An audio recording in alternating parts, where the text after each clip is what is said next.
kita perlu kasih perpuluhan itu dari pendapatan kotor atau bersih nih?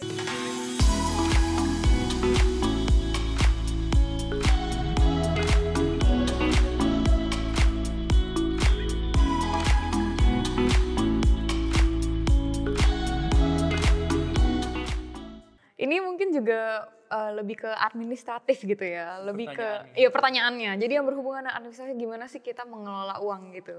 Bagaimana cara kita menentukan perpuluhan Iya, berhubungan dengan pengelolaan uang juga sih sebenarnya. Jadi gimana ya, apakah mungkin ada orang yang berpikir gitu, ini kayak bertanya kayak kita perlu kasih perpuluhan itu dari pendapatan kotor atau bersih nih. Soalnya kan kalau pendapatan kotor nih, tapi kan uangnya kita harus bayar listrik, air, pajak gitu kan. Kan kalau misalnya kita kayak pendapatan kotor, kita ngambil uang yang harus dikasih ini dibayar-bayarin ini kan ini punya orang gitu, bukan punya kita, tapi kita kayak kasih ke gereja buat perpuluhan. Jadi ini sebaiknya gimana ya, Pak? Di dalam hal ini saya menyarankan apa yang baik untuk kehidupan rohani, ya. Jadi ini bukan sesuatu yang hukum yang tertulis di dalam Alkitab. Prinsipnya adalah kalau kamu mau memberikan bagi Tuhan, tetapi kamu sudah memakainya untuk hal-hal seluruh kebutuhan kamu, engkau tidak akan memberikan apapun saja buat Tuhan. Benar-benar bersih sih. Habis ya? Habis gajinya. Akhirnya gak jadi kasih. Buat ini. Apalagi kalau dia boros, buat ini.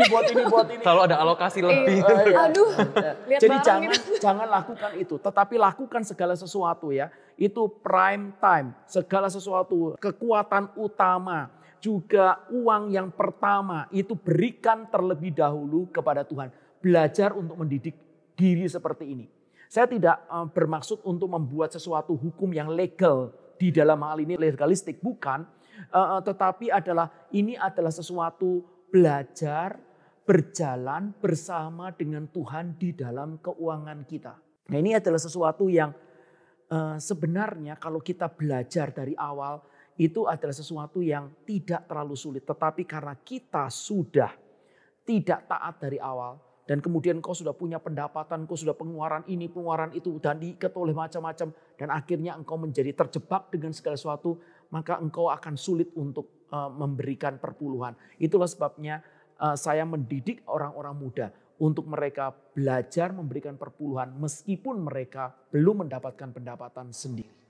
Tapi menarik ya, tadi yang Pak Agus bilang itu kita harus ngasih yang prima, yang prime kita. Itu jadi nggak cuma hanya uang dalam hal perpuluhan, tapi juga waktu, tenaga, dan segala hal lainnya dalam hidup kita. Iya, itu adalah hal yang pertama itu engkau berikan. Sekali lagi, kalau engkau memberikan yang sisa, maka engkau akan tahu bahwa sebenarnya hati kita itu memprioritaskan hal-hal yang lain dan itu tidak berkenan pada Tuhan. Dan yang kedua adalah engkau akan tahu bahkan event itu pun tidak ada sisa. Karena udah habis buat kita pakai. Iya, dan uniknya dalam hal ini sering sekali saya melihat bahwa kalau saya mau pakai kata setan bisa begitu ya, menggoda kita. Itu akan membuat kita, memojokkan kita sama sekali akhirnya tidak punya apapun saja yang kita bisa berikan bagi Tuhan. Ada aja masalah-masalah. Ada aja yang harus dibayar gitu ya. Ada aja yang harus dibayar. Tiba-tiba itu akhirnya bulan depan. Akhirnya saya janji bulan depan saya mau kasih gitu ya. Terus kemudian tiba-tiba sakit. Mesti pergi ke rumah sakit. Ada aja. Sampai tua gak ngasih-ngasih sampai tua juga susah. Gitu. Muter gitu aja ya Pak. Iya. Nah ini juga hal-hal yang sederhana ini tetapi sesuatu yang penting. Kamu belajar memberikan perpuluhan. Nanti kalau kamu sudah dapat pekerjaan, dapat uang. Sebelum kamu itu mortgage, mencicil rumah, kamu harus tentukan dulu. Perpuluhan dibayar dulu, baru engkau lihat rumah mana yang kau bisa beli. Kadang-kadang orang itu asal saja mau beli rumah yang besar, yang apa semuanya. Lalu kemudian 80% daripada uang habis untuk itu, untuk dapat rumah yang mewah, untuk dapat rumah yang enak. Dan kemudian akhirnya makin lama makin kita tersingkir daripada hak istimewa kita berbagian di dalam perpuluhan. Satu halnya juga ya, berarti perpuluhan itu hak istimewa. Iya, segala sesuatu kita itu hidup untuk dipakai oleh Tuhan. Dia pencipta kita. Hidup yang paling kasihan adalah hidup yang diciptakan tetapi dibuang oleh pencipta. Hidup yang paling kasihan adalah hidup yang diciptakan tetapi tidak digunakan. Engkau misalnya apapun saja engkau lihat di sini ada iPad. Ini pun dicipta engkau pakai. Ada harganya. Engkau sekarang dicipta sama Tuhan tapi engkau tidak dipakai. Sama sekali tidak dipakai. Uangmu tidak dipakai, hatimu tidak dipakai, jeripayahmu tidak dipakai oleh Tuhan. Mau buat apa? Ironis. Iya, hidup cuma ada, terus kemudian makan, terus kemudian kerja, dapat uang, terus kemudian tidur, seperti itu, terus kemudian nunggu mati, sudah gitu aja. Nggak ada meaningnya. Nggak ada meaningnya, nggak ada meaningnya. Jadi mungkin ya itu diskusi kita super panas ya pada hari ini. Nah, sekarang kita kembali ke pembahasan kita tentang perpuluhan. Tadi kan Bapak ada bahas tentang suatu terminologi legalisme nih. Nah, legalisme itu kan orang yang melakukan sesuatu karena dia merasa terpaksa karena ada hukumnya gitu. Nah, itu bagaimana kita menyikapi orang-orang yang memberikan perpuluhan dengan background legalisme. Jadi mereka memberikan, tapi sebenarnya mereka itu nggak rela. Tapi karena mereka harus mentaati hukum itu, akhirnya mereka memberikan. Ada satu kalimat yang saya belajar dari satu hamba Tuhan yang dipakai sama Tuhan. Mungkin kau semua tahu pendeta Dr. Stephen Tong. Dia mengatakan kepada kami semua, belajar untuk merelakan diri untuk dipaksa dan dipaksa untuk rela. Ya, merelakan diri untuk dipaksa dan dipaksa untuk rela.